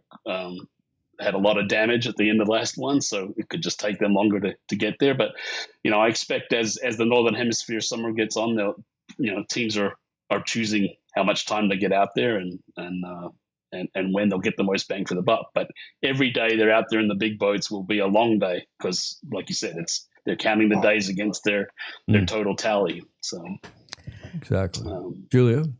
Why are they doing that? Doing what? Counting, limiting sailing days. Because some people, the Kiwis will tell you it's to save money because it's expensive to go sailing. And everyone else will tell you it's to feather their own nest. It's to stop the other teams from, it's like having the not being able to build a new hull. And they'll say, well, that's to save money. But really what it does is it preserves the Kiwis' lead. Right. Sadly. At least that's my view. Britt, do you agree? Or no, I agree. I mean, it's like the last Cup where the windows to change the boats before each round were very restrictive, right? So essentially, once you started the full regatta, the Louis Vuitton, you could do very little to your boat before you hit the Cup match. And the Kiwis could sit there and watch everything that was happening along the way. So that's... Yeah, but it's Lord of the Rings. You win it, you make the rules. That's how it is, and the challengers have to get over that. So, well, and that's what a lot of people are saying in the comments. So that's fair enough. Let me ask you one more question, and then this main sheet contraption. I'm not quite sure this main sheet control, which slides with its own deck section, according to Gladwell. Richard wrote this as well. He took the picture from Sam Tom, I guess it is. The rectangular step here pads are removed on dock out. This is their day 3 photo. Do you have any idea what this is all about? And there was a lot of talk about we're getting into the weeds, but about their main sheet adjustment last time. Yeah, I think this is very much the same. At least I haven't spent a lot of time looking at it. I think it's very similar to what they had last time, essentially an underdeck boom type system, but they do have independent control of the leech tension in each sail. So as the boat tacks, they can change the tension on each skin. And I think they may have been the only team that had that last time. Lots of different takes on how you carry that load. And it also ties into the energy solution is, you want the most efficient, least energy usage through each maneuver, right? So a lot of thought goes into that system. Got it.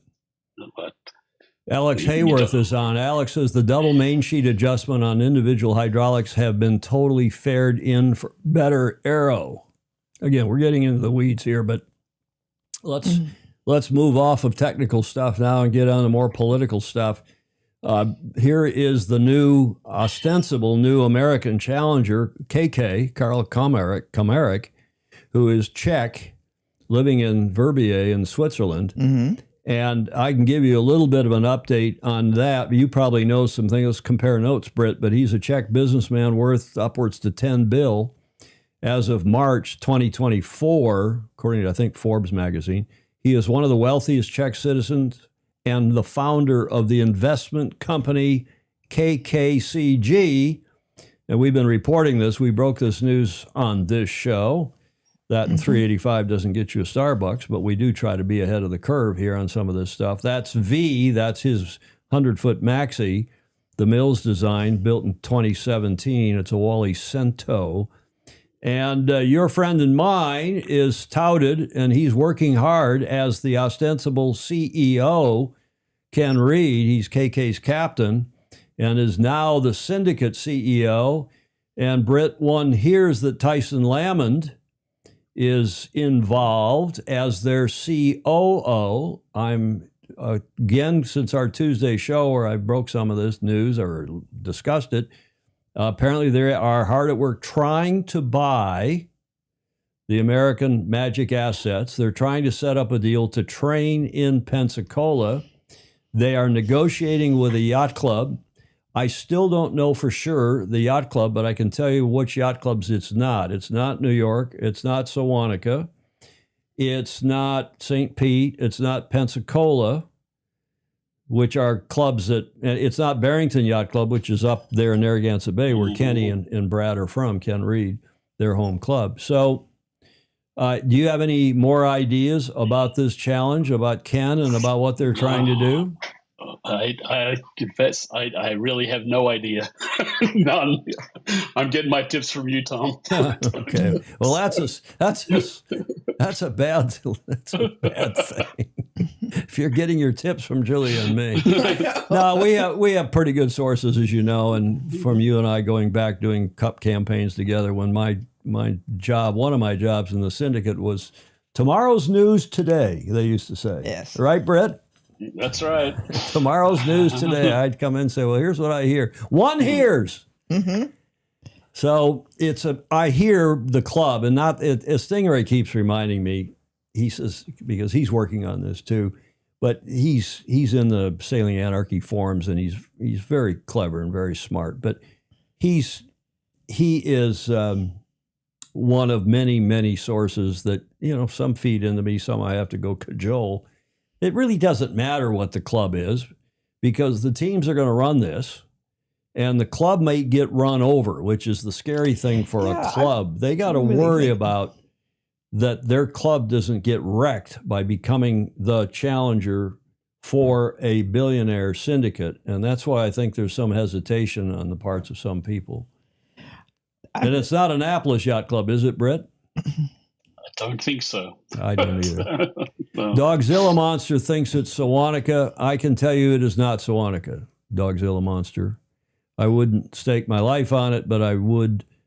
I'd stake the ranch on. I'm pretty sure it's not Sewanaka. And that Chris Poole, remember, had approached Sewanaka, and that was his club. And Chris is still hard at it. I put his picture up on my Facebook page as the cover photo yesterday, and he pinged me and said, why'd you put me up there? And then he pinged some other people and got them to contact. Why'd you put? Well, because I admire what he's trying to do. I know how hard this is. I've done it 13 times. Yes. Won it and lost it. I mean, Britt, better than most, how damn hard this is. Yeah, and it's the hardest thing. That's why we keep coming back to it. Exactly. Speaking of Kenny McAlpine, he used to say the America's Cup is the hardest game in town, but it's the best game. Yes. And as long as Clark Chapin's comment doesn't come true, that if it makes itself, that is the cup, makes itself irrelevant to the to the sailing world, but especially to the non-sailing world, and we become some little offshoot of the sport, and SailGP or whomever, whatever else becomes the pinnacle event, that could happen. I don't think it will. I don't think any of us wants it to. But Jeff Ogle now is saying, now this is interesting. Here may be a good tip, that Eastport Yacht Club is in negotiations with Ken Reed. That's a one hears from Jeff Ogle, who is another very savvy Fozy. KK Magnus Wheatley's on. Magnus the Magnificent. Hello. KK, he wrote a piece today that was so glowing about the French. I think the guy's had too much French champagne. French champagne, yeah. Julia, I think he's had too much French champagne lately. KK is a member of the Royal Thames. Interesting. Mm-hmm. Okay, let's go to the AC-40s, Britt, because everybody's asking us about AC-40s. We know that Athena, apparently that is one of their boats from last time.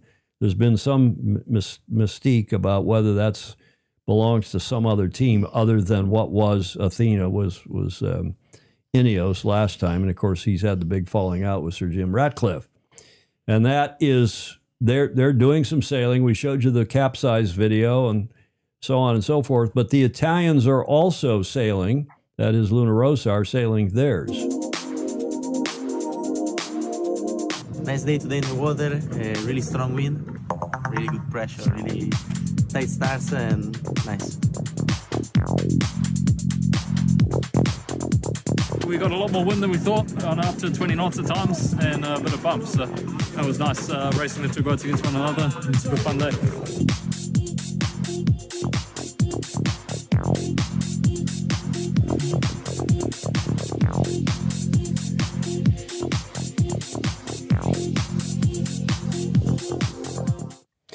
Okay, that's I think a nice quick video, and it's weird.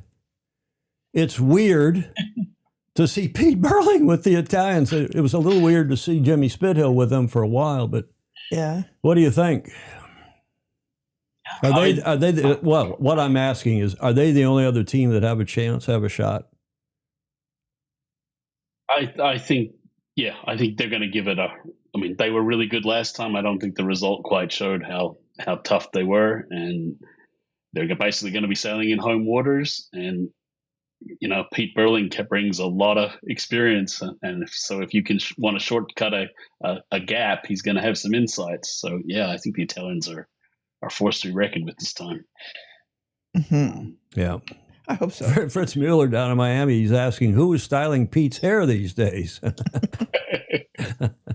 Yeah, the music. I'll probably get copyright strikes. I got a check from Facebook for we get now a little bit of money because we are now monetized on Facebook for all of our good efforts, and I got a check today. Yes, from Facebook for $3.52. Well, for $17 and 69 cents. You were way low, Julia. I'm sorry. It was a $17 check, Britt. Clark Chapin says his typical Michigan humor. Everybody has a shot, but some people are shooting blanks. Oh, man, the sexual double entendre on this show is too much. The trouble is that at this point, we can't tell which ones. They've just had a big dam break out in Hawaii, by the way, I was seeing on the news. That's not a good look. I hope my brother Paul's okay and everybody else. I don't know. I was texting somebody, and Lance Burke says one hears Pete's hair is being done by Boris Johnson. Britt Ward is our guest today, live via Zoom from his home in Annapolis, Maryland, where he's president of Farr Yacht Design. We appreciate him coming on very much. He's been intimately involved in a whole lot of different events, including the ocean race, which this week, in fact, yesterday, announced that the new U.S. destination for 2027 will be St. Pete, Clearwater, Tampa, I guess they mean, Florida. And that will set up a leg from St. Pete around the southern tip of Florida, past Cuba, and out across the Atlantic to Cascais. That's the leg now that they're talking. I mean, it's not talking about, but that's what they have announced. An epic transatlantic race, St. Pete, Clearwater to Cascais, which, of course, is just west of Lisbon in Portugal. Beautiful yacht club, beautiful place, beautiful part of the world. So here's some more of that news. The ocean race, the iconic, fully crewed offshore sailing race. I mean, who writes this stuff is unbelievable. Look at the descriptors. Look at the adjectives. The iconic is adding a thrilling new chapter in its storied history. A spectacular transatlantic leg departing from St. Pete, Clearwater, Florida, and arriving in Cascais, Portugal, as part of the landmark 15th edition of the race in 20. Good thing I have a limiter on the audio here, Britt and Julia. This is the first time in the event's 54-year history that the Sunshine State's Gulf Coast will serve as a race port, and the leg will connect two of the world's most celebrated sailing destinations across 4,500 nautical miles of open Atlantic. The St. Pete Clearwater stopover is scheduled for May 14 to 16 next year, 2027, just a little over a year from now, a year and a couple months. The exciting Ocean Live Park Race Village welcomes visitors from around the globe and will be based at the St. Petersburg Yacht Club, right along the downtown waterfront, and in partnership with the University of South Florida, home to one of the United States' leading marine science programs and ocean health research efforts. The Amoca fleet, the 60-foot foiling sailboats, will be berthed at the waterfront by USF during the stopover. And those of you wondering about the St. Pete Yacht Club, which is, I understand, is being rehabbed, that is, I don't know if that's the new building. I believe that's the old building, and they've announced that they're going to rehab it. I'm not sure when. St. Petersburg Yacht Club is in the heart of downtown St. Pete, will anchor the ocean race. For more than a century, this is a quote from their Commodore, for more than a century, the St. Pete Yacht Club has helped shape the sailing culture of Tampa Bay, hosting generations of sailors in world-class regattas, said Commodore Christian Bergstrom. Quote, we are honored to see that legacy continue as St. Petersburg enters a new chapter and becomes the North American stopover for the ocean race in 2027. And before I show the video, Julia, Yes. you'd be disappointed if I didn't have the video, right? I would. Britt, I don't know if you sail much down there in the old SORC. You're too young to have sailed in the old SORC, but do you know why St. Pete Yacht Club used to be the most popular yacht club in the country? I do not know. Julia? No. Let's No. see if anybody while I play this video, I'll ask the question again. For the old timers here, why was St. Pete Yacht Club such a popular yacht club back in the day for major events? And I'll play the video and then we'll come back to that burning question.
Okay, well, it's a nice promo video for St. Pete Clearwater to Cascais, the ocean race, next year, 2027. The answer to the question I posed, Yes. no pun intended, no, Clark, it's not that they never checked IDs.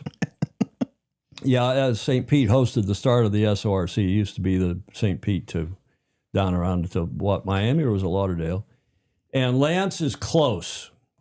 Best strip clubs after the Miami St. Pete race? Well, not necessarily. Also, Thistle, Midwinters, and other things sold Coke in the basement. I wonder what kind of Coke Pedro Foiling Setter's talking about. Only if he's saying you know. Alistair is asking if Britt is related to Steve Ward. I'm not, but my mother taught his kids. It's close. His kids in where, in uni or in high school? Or? But in elementary and school in Western Australia. Okay, so for those who are not so culturally informed, Yes. there was a Playboy Club back in the day when there were Playboy clubs besides Chicago and L.A. Yes. There was a Playboy Club right across the street From the Yacht Club. from St. Pete Yacht Club. And it was a very popular post-race destination among some sailors. Wow. Including, I can say, some former America's Cup winners. I won't, I keep saying I can't write the book, Britt, until after a few more people die. Yeah. And Magnus the Magnificent has agreed to help me with that book. I hope he's still willing to do that because I think it would be hilarious. But there are stories about the St. Pete Yacht Club and the St. Pete Playboy Club. I ask a lot of you, well, what happened to Newport? Because that has been the stopover for the last 3 of the Volvo and then the Ocean Race. Mm-hmm. And this press release came out from a classy, talk about class compared to some of these other press releases we see and read on this show. This from Brad Reed and the gang at Sail Newport. Congratulations to St. Petersburg, Florida. And look at how he opens his release. For being named the next North American stopover of the Ocean Race 2027.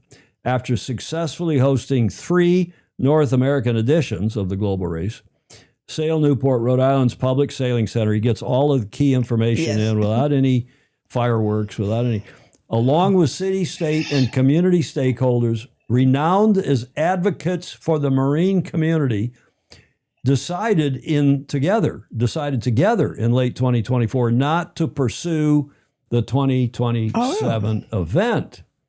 The decision followed a thorough review of Sail Newport's nonprofit mission, community priorities, and the rising financial demands of the Ocean Race post-port bid. They're asking for a ton more money than they were in the past, so one hears. Yeah. After consulting with community and government partners, Sail Newport weighed the resources required to deliver a world-class experience and local impact, ultimately prioritizing its core mission of expanding public access to sailing and marine education. This, some boats from the most recent stopover. There is Brad Reed, who, of course, as most of you will know, is Ken Reed's younger brother, also a hockey player, also a longtime friend. He's the executive director of Sail Newport. And he went on to say in that release, we are proud of the legacy we've built with the Ocean Race, but we are also mindful of our responsibility to host a financially sustainable event for the city and state, says Brad Reed. Good for him. Sail Newport's mission is rooted, as we might say in Michigan, rooted in public access to sailing, sustainability, and cultivating a love for the water.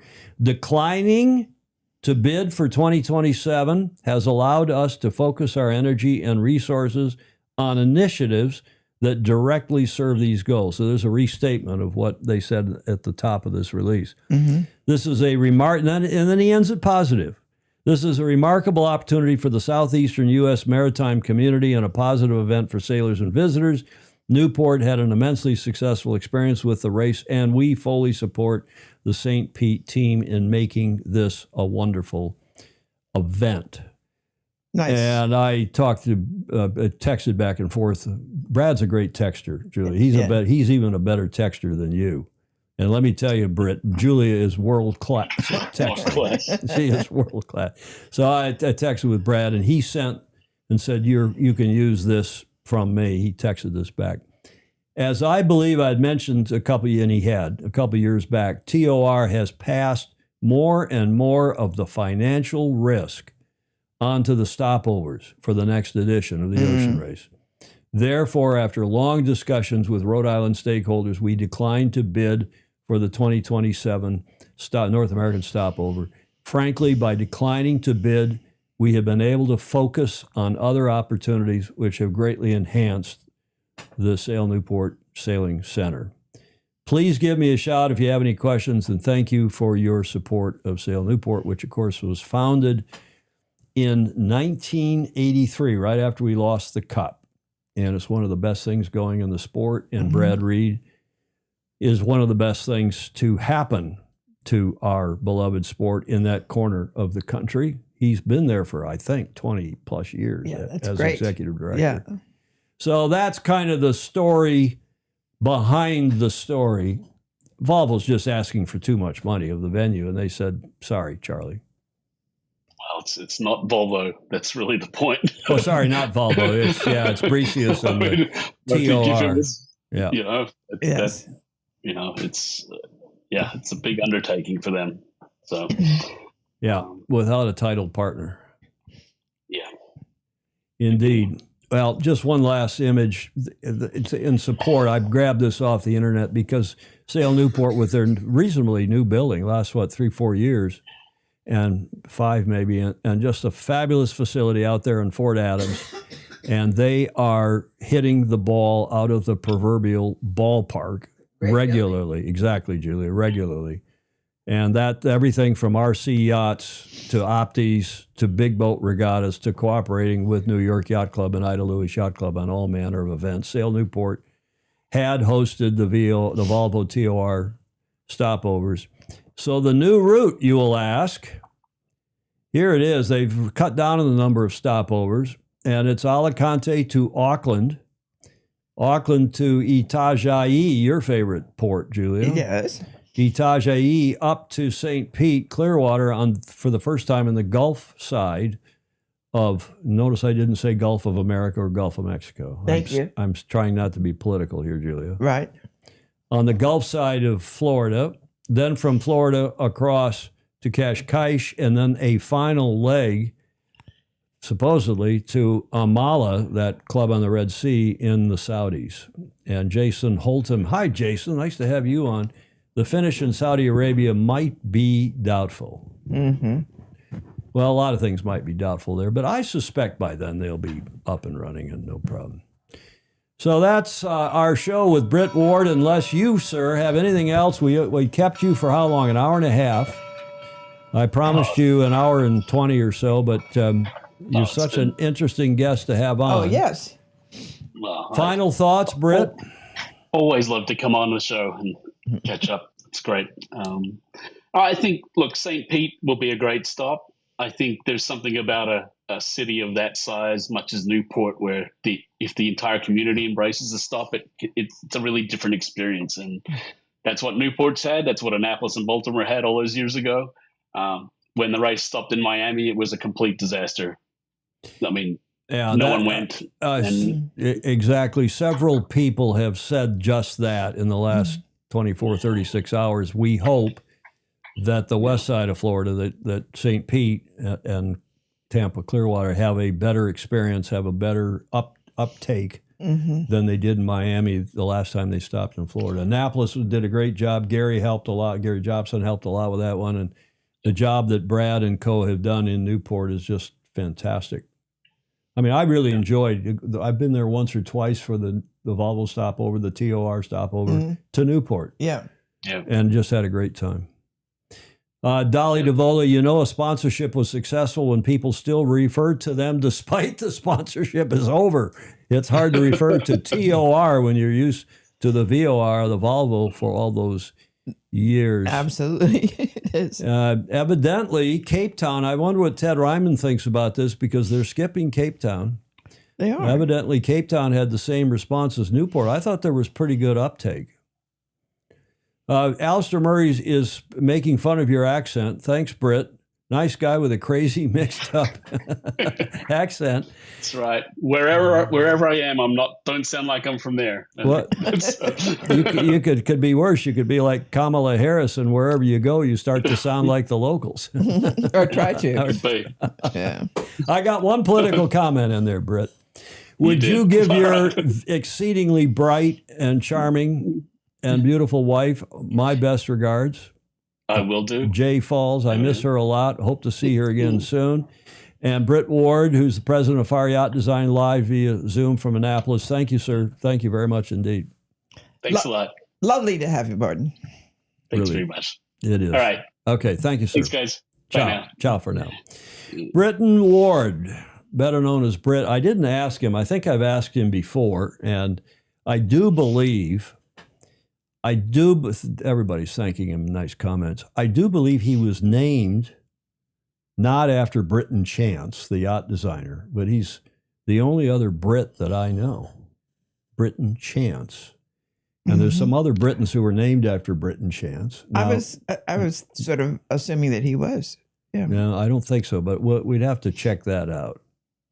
Ted Ryman says Cape Town probably can't afford them, meaning the ocean race this time around.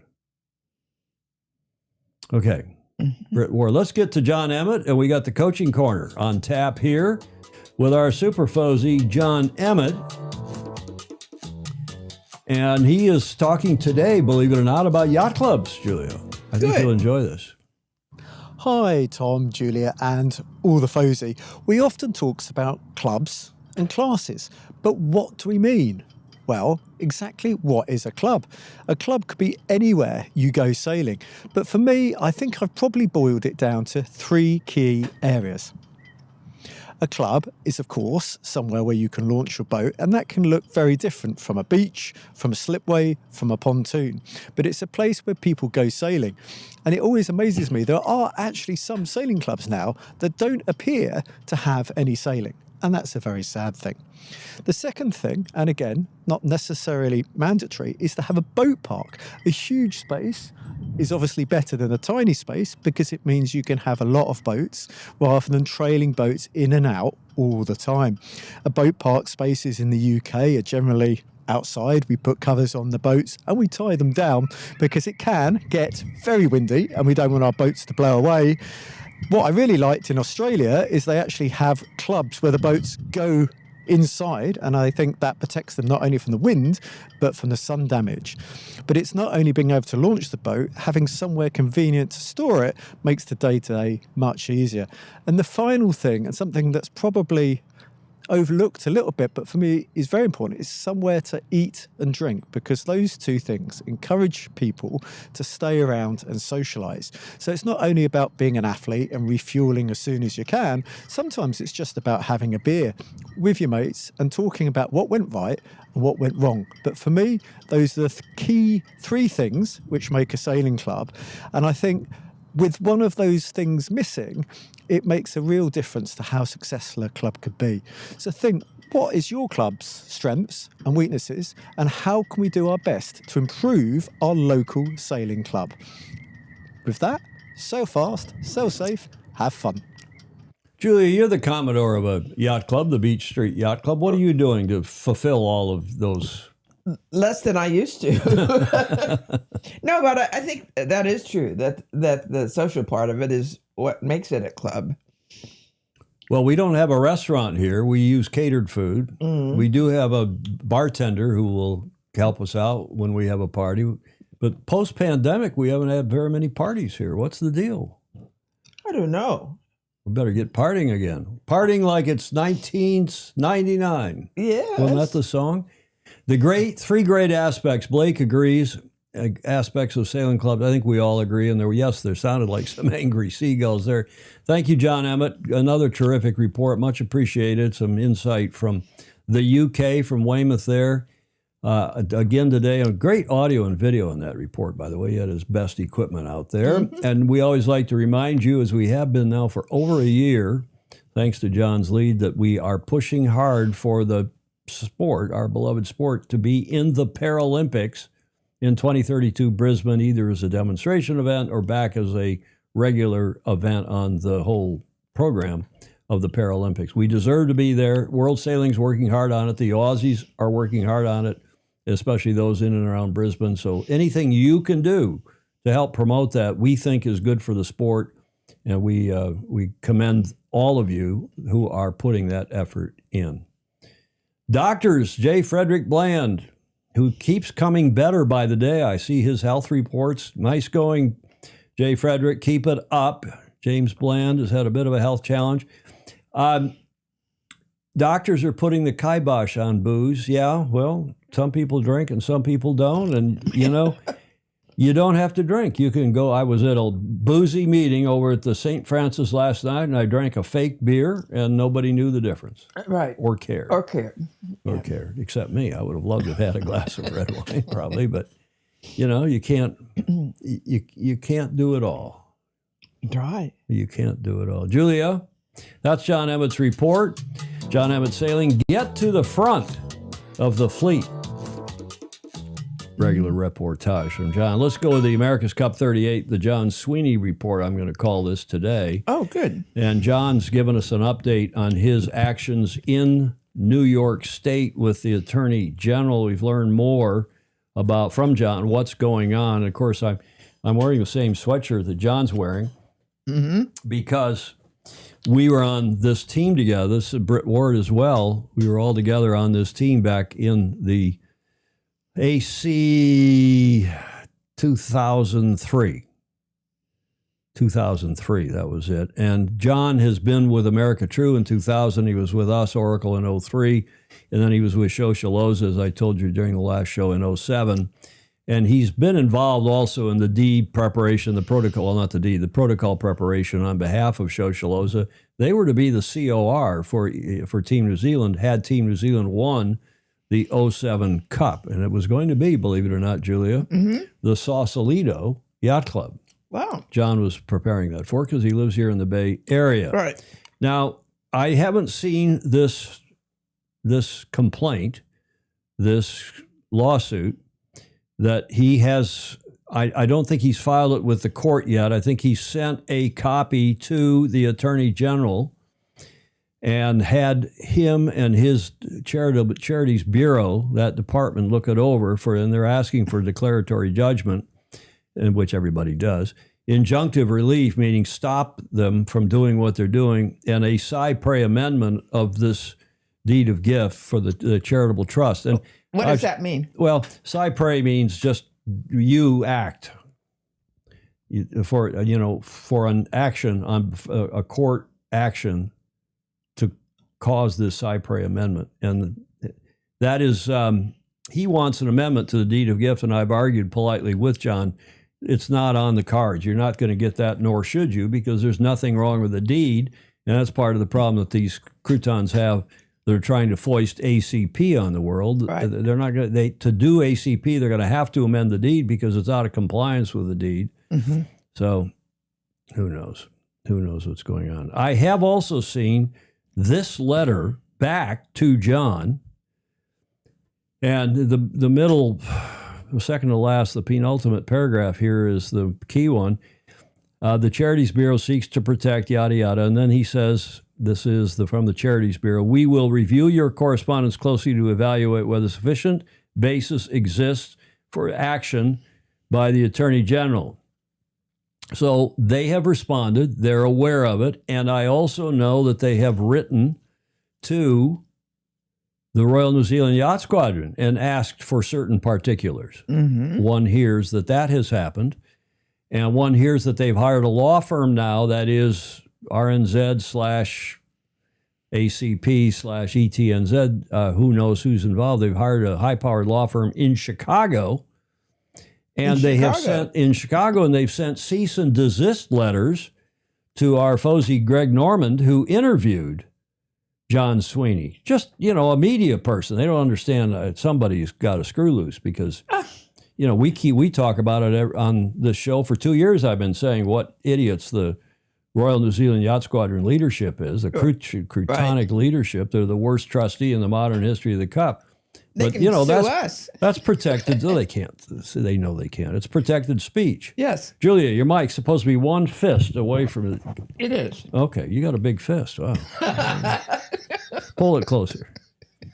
Legal documents always look so cheap, Ted Ryman says. Moderation, Tom. Sniff or sip the red wine. Well, I don't know why they think they can stop Greg Normand, who does Inside Great Lakes Sailing, that good blog, that good thing. But I asked John this morning to give us an update in his own words, so you didn't have to listen to me or to Greg or to anyone else, John Arndt. Mm-hmm. And here is the video he sent us just before we went to air. Hey, Tom and Julia and the Fozy. Just wanted to give you a quick update on where we're at. So on February, I think it was 12th, we filed a lawsuit in the AG's office. He's now reviewed it. He then sent his comments to Royal New Zealand Yacht Squadron on March 2nd. We've had a number of emails back and forth about the history of the Cup, his control over the Cup. And for those that don't know, James Sheehan, the head of the New York Trustee Bureau, is actually the head of the entire America's Cup. So right now, what I believe probably is happening is Royal New Zealand Yacht Squadron, through their law firm, I believe in Chicago, has responded. He will now take all that together, review it with his team, and decide if my complaint, my legal lawsuit that I filed with him, is worthy of moving forward, or if he wants to open his own investigation, or he could come back and just simply dismiss my claims. He has any option. No one knows what he'll do. We do know for sure he emailed or mailed New Zealand Yacht Squadron. I've sent a copy or posted a copy of his email to me on that, confirming that. So my guess is the next time we hear from him, he will probably announce what he's doing. He could easily file a compliance letter with New Zealand. He could, like I said, he could just simply dismiss what I'm doing. I finally have a number. All that means is that I passed through a lot of people, and a lot of cases get filed every single month. They try and get rid of over half of them. Some get numbers, some don't. But I can assure you that I've had, dozens of emails with Mr. Sheehan. People should review who he is. He is the head of the America's Cup. So until then, thanks, Tom, and everyone for following, and I'll update you when I hear something, but more likely you'll hear something first from him.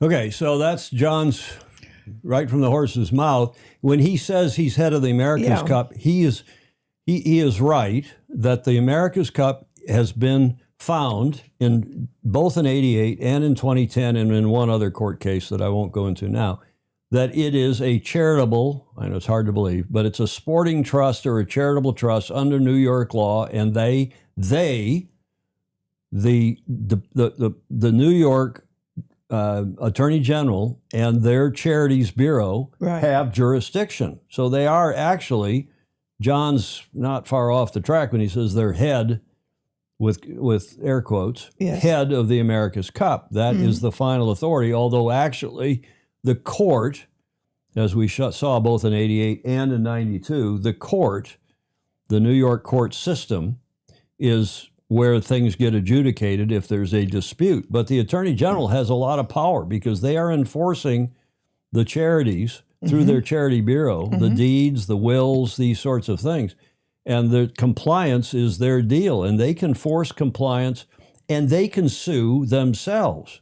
They can take the RNZ to court if they so deem it proper. And by the way, the Charities Bureau, I mistakenly said on Tuesday, I believe, that the Charities Bureau is in Albany, the state capital, up the Hudson River. It's not. It's in southern Manhattan. It is in Manhattan. Not that that makes any difference, but the Charities Bureau is there.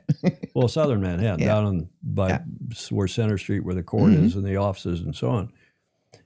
And it'll be interesting, as John says, to see how they proceed, because his case does now have they could have just told him to go pound sand. And I've seen some of or John's read it to me. I can't remember some of it I've seen. Ed Worley has been following this very closely. He's seen some of the correspondence, heard some of the correspondence. And I think John has made more progress than a lot of us gave him credit than we thought he would, Julia. Yes, I'm proud of him.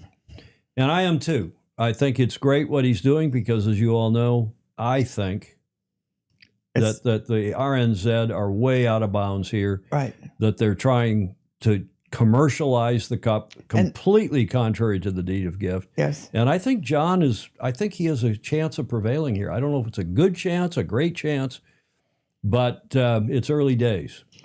Yeah. And I was thinking before, I really regret that clubs have sort of receded from the... Well, exactly. And I was challenged by a couple of the Fozy with whom I was speaking over the last 2 or 3 days about Golden Gate Yacht Club, and saying that it really all started with Larry. That's not true. Golden Gate Yacht Club, the board, and I was Vice Commodore, remember, and before me as the delegate to the club was Melinda Erklins, a lawyer, and then I took over for her and ultimately became Vice Commodore.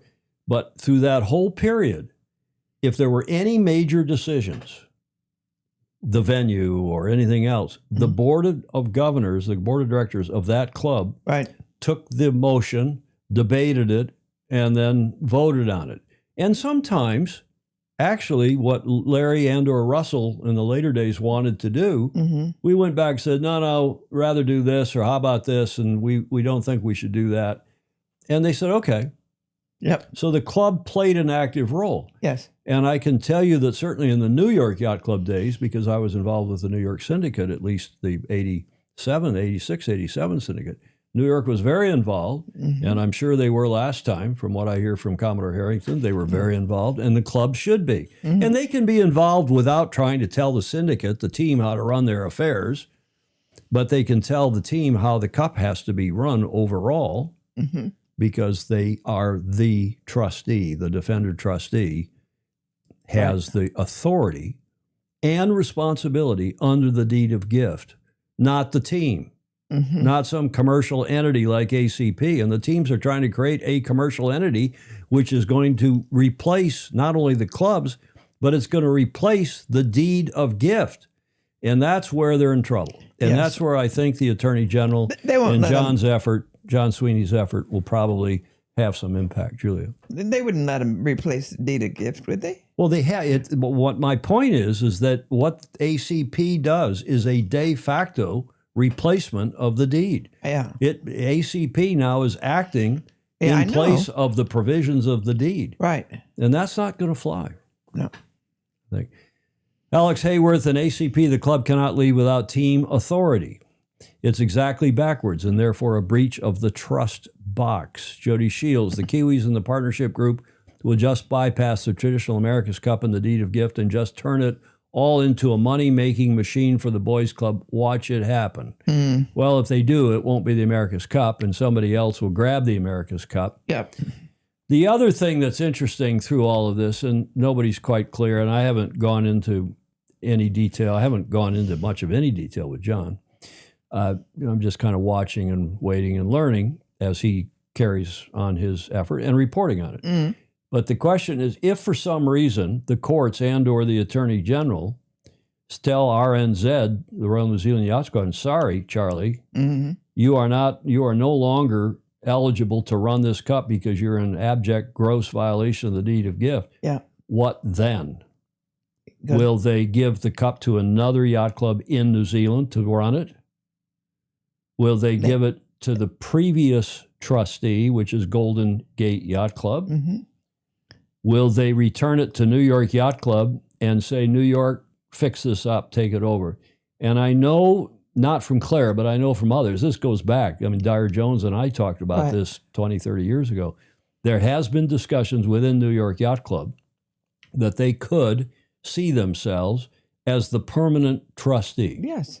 Just take it over, become the defender trustee, the governing body, the organizing authority. And, it could happen.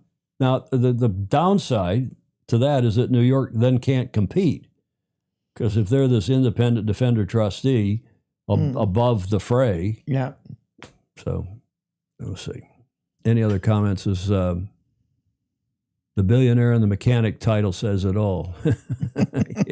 Can't bring it to GGYC until the harbor entrances. Yeah, we got a problem here in the harbor entrance. Okay, John's done some cartoons. I think I showed you this one the other day. That's the ghost of George Schuyler. Read the deed. He's telling the three top teams. And then there was this one making fun of Hamish Ross and myself. And now there's this new one, which I guess, I don't know if that's to look like Grant Dalton or somebody else at the RNZ, but apropos this action by the Chicago law firm telling Greg Norman that he's got to cease and desist writing about the deed of gift and the cup. I mean, that's crazy. What do they think this is? A communist country? What's I mean, the you're point going of to that? tell the press they can't write and opine and interview people? That's crazy. Yeah. So maybe I'll get a cease and desist. I hope I do.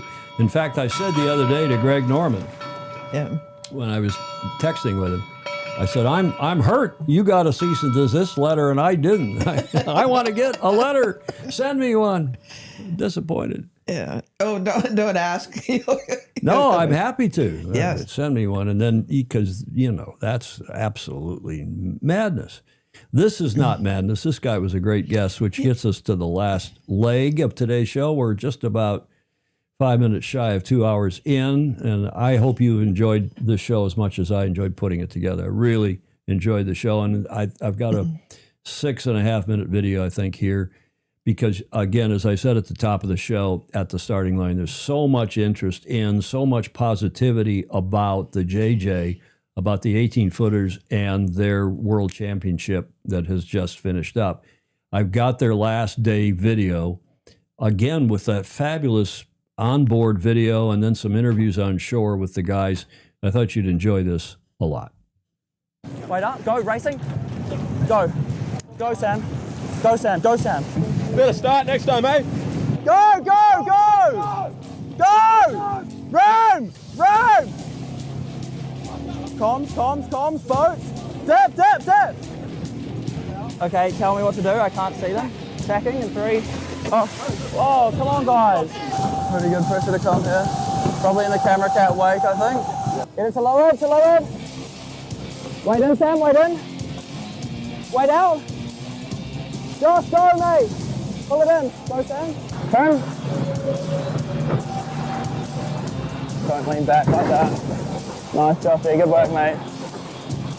We're not going to lay this. Let's try our best, though. Yeah. Turn. Don't flap it. Just lean a bit more. Yeah. I think we can make it.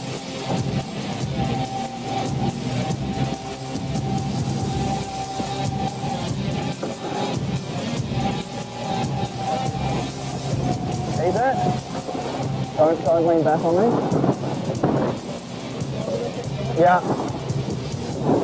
Alright, set it. Trim on. I got it, trim on. Yes, we went over. Alright, that's max main ease. If we have to drop, we drop, it's fine. Pressure's steady. Let's go, drop. Dropping. Yep. Yep. It's all you. Bow down now. Just remember I don't have ease, Scotty, so keep it in low safe. Hit it, boy! 4, 2, 1, let's go. Yep, going home, man, on. Great start, boys. Is that us? I think there's someone down the pin. How are we on Smick? Oh, duck. Yeah, it's going fast. Okay, we're hanging in here. Well done, boys. Keeping a little faster here, guys. I think we want to go past GC here. Oh, we're not that far behind, guys. Yeah, hold. Yeah, ready to tuck. Drop, mate. We've got these guys down here. We've got to stay clear of them. Sailing low, just soft legs, guys. Oh, I need eyes on lay, guys. Anyone got eyes on the mark? He's got boy room, but rounding up, come on! He's the main! Let's go, swing! Swing. We're gonna go fast and low. Come on, boat. Yeah.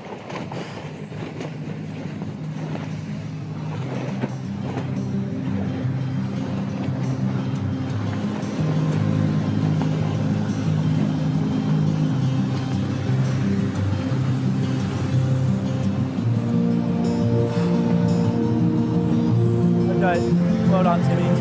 We'll go for a nice drive drop here, guys. My main time, yep.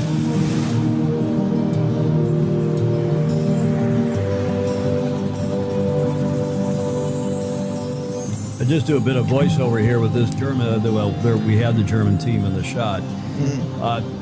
They climbed up. I can't remember if they finished 4th, 5th, but the best they've ever done. And the guy who's behind that campaign has been involved since I think 2018, and they're coming back again in spades next year. Coming back tougher than ever, so they say.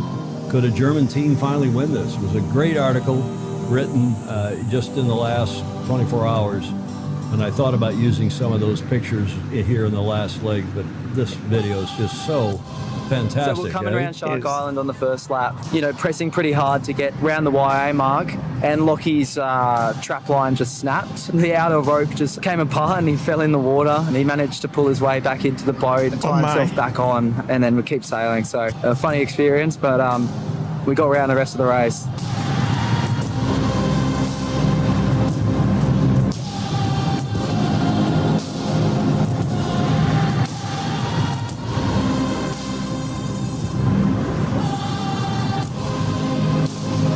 So pretty wild day today. We put the big rig in thinking the breeze wouldn't quite pick up, but ended up coming in pretty hard over the 3 laps. Had some pretty wild rides out there with the big rig. Managed to hang in there a bit on the upwind, so we weren't too off the pace, just a little bit. But we had some real fun rides downwind. Big sails were a lot deeper than all the other boats. A lot of fun.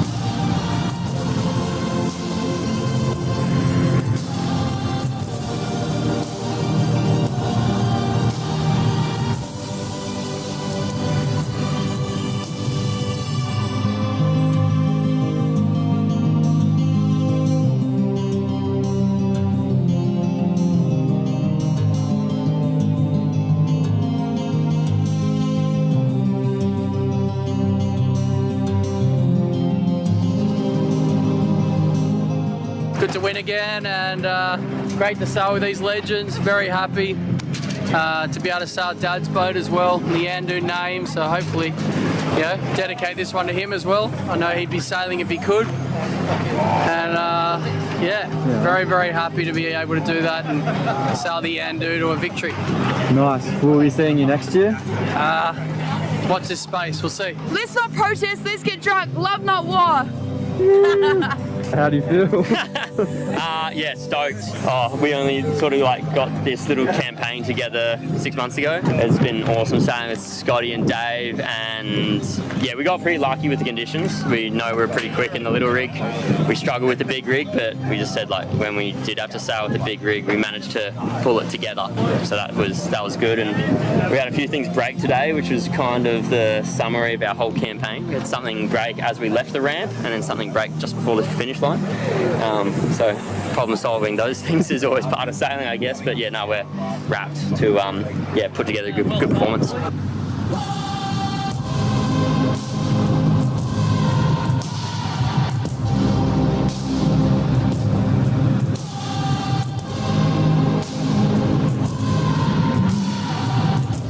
Okay, well, congrats to all, as I said on Tuesday, to everybody involved. I just can't get enough of this, and I know a lot of you as well feel the same way. Great stuff. Steve Ross says in the chat, balls to the wall sailing, which is an airplane term. We'll have to get Commodore Harrington to explain that. Julie, you do that again. Yeah, no, push exactly. Put the balls to the wall. Yeah. It's not sexual. Ted Ryman, I love these videos. Actually hearing the crew so clearly adds to the excitement. Mm-hmm. Yeah, they used to race here on the bay around the mid-'80s, and David James, and of course it was breezy, and it was as Lance Burke is also saying, it was just a highlight. It was an annual highlight. Mm-hmm. Nice stuff. Great stuff. Congratulations. Dolly DeVola, who's, of course, doing commentary for the 18s, as a former 18 sailor and still involved. It might be biased, but there is no better sailing visually than the 18s. I agree with that. Alan Long talking about the International 14s, which are a double-handed boat, double trapeze boat, or at least it turned out to be. Fun, close to this in Cleveland. Yes, I had sailed. I didn't have one. I sailed an I-14 for a while. Damn, that 18s video from the JJ is the definition of spectacular for the sport of sailing. This is the highlight of the day for me, Blake Middleton up in Minnesota says. Mm-hmm. On and on and on.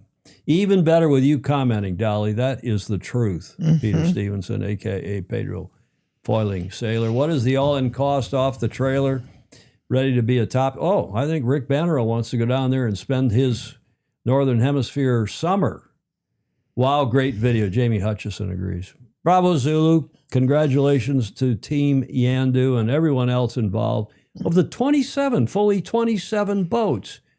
Great action, great excitement. I'm glad to wrap the show up that way. But, of course, we have Julia. Yes. Whiskey Tango Foxtrot. Got to have a few jokes here at the end. And we do have quite a few today. Oh, good. And some political commentary. Nations wealthy, privileged gather to lecture nation on the evils of wealth and privilege at the Oscars the other night. Isn't that the truth? Mm-hmm. Man, oh man, those croutons. Bill Cook sent that one across from the Babylon Bee. Mm-hmm. They're funny. Do you all remember before the internet that people thought the cause of stupidity was the lack of access to information? Yeah, it wasn't that. My beloved daughter, Meg Eamon, sent that. And I'm going to, if you all agree, I'm going to start doing this with these Whiskey Tango Foxtrots. That is Thierry de Jong. And I'm going to start putting a face with a name. Oh. So we can know, don't you like that? Yeah. So we can know who people are. And Thierry, of course, grew up in the Netherlands, has been in SoCal. He lives down in Yorba Linda, I believe, and has been. But I thought we'd start putting some faces up and then along with their joke. And he sent this cartoon. Beer is now cheaper than gas. Drink. Don't drive. Don't drive. They get a little racier from here, Julia. Get your finger ready. All right. Why you watch them cooking shows when you know your cooking ain't good? Same reason you watch the porn. Yeah. Okay, we'll give that a finger wag. That's pretty mild, though. Oh, That it is. And the person did not want to be identified because they did not want to get your finger wag, Julia. They did not want to get your wag. Right. Now, this came also anonymously. You can see the men on the left never change. Right. And on the right, from single to dating to married, 1 kid, 2 kids, divorced. So, is that true, Julia? I don't know. You don't know? I have to ask Meg. Oh, man. Blake Sale. That's also an anonymous submission. This one is came in from various foes. I think I've run this once in the past. Sailing Flags Explained. And, of course, there on the top is the location of the bar. This is an ostensible race committee boat. Race postponed, start drinking. This is the AP signal. Race abandoned, head to the bar. That's code flag N. No wind, but there's beer. That's code A. And then down below, code X, individual recall. Over early, have a drink. The drinking show with a sailing habit. I put that one in. Yes. For all of you drinkers. And Blake Middleton, as usual, ends the show. All the smartest people sail. And sailing, as my beloved father likes to say, isn't for everybody, but it is for anybody. Julia, we're to the finish line. Just an hour and, 7 minutes, 8 minutes in. And you like to say? Yes. Do the audience a favor by liking and following and sharing.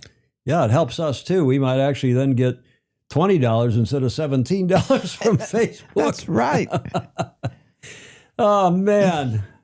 Great submission, Meg. Yeah, and everybody else. Yes. Thank you, all of you who do support us via Patreon. Seriously, without your support, I always go to camera 4 here. We wouldn't have the equipment. We wouldn't be able to pay the fees because any money you do send us, we use strictly for this show, for the cost of putting this show on and the equipment related there too. Patreon.com/join/sailing illustrated. Thanks for your support. Thanks to everybody who allowed us to use their audio, video, and images for today's show. And Julia, I will come to you now and ask for any final thoughts. I don't really have any final thoughts. That's fair enough. And nor do I, except to say that it was a fun show. To have Britt with us was especially fun. Yes. Really appreciated having Britt on, and we hope that all of you have a great weekend wherever in the world you are. It's already the weekend down under, and that you join us again Tuesday. Thanks for joining us today, and join us again next Tuesday when we'll do it all again at 1300 Pacific. In the meantime, sail fast, sail safe, and have fun. Ciao for now. You can give a wave, Julia. I just cut the camera 3. There you go. Not a finger wag. I thought you were going to wave goodbye. I did. Okay. Very good. 2 hours and 8 minutes. Is that what did I say, Jody? Thank you, Julia. Thanks, everybody. Yeah.